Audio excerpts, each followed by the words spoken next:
Okay, we're back, and let's say you nailed that interview, you had a great interview, you felt it. What do you do in between the offer, waiting for that offer? The waiting is the hardest part. That's why we have Cheryl Bender here, our HR gal, to tell us what we need to do during that time. Well, I would say the first thing you need to do after you finish your interview is write a thank you note. Write it. Write a thank you Can't note. just not shoot a text. Well, I would say nothing is the worst thing to do.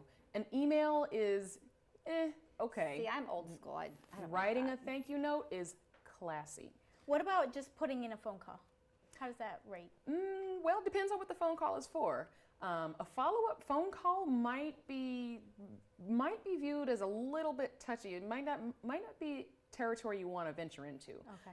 You can always follow up. Let's say they've told you the time frame they're going to make contact, and it's getting, it's just that time is just passed. Then you can pick up the phone and just say, I want to follow up on the status of the position, and definitely reiterate your interest.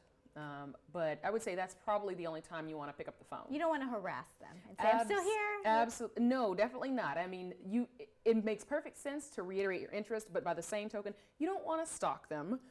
Any number of things could have happened.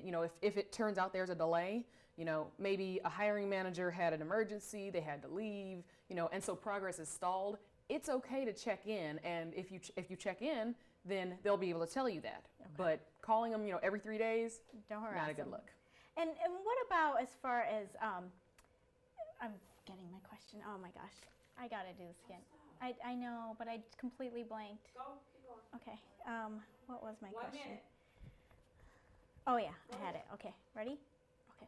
So what about if you know someone in the company? Should you check in with them to see what's going on, or even there you kind of gotta be hands off? Well, again, it depends. If they're part of the decision-making group, then you probably want to stay away because you don't want to pose a conflict of interest. But if it's someone who's not part of the decision-making group and they're just part of the company, then absolutely, if you got feelers, put them out.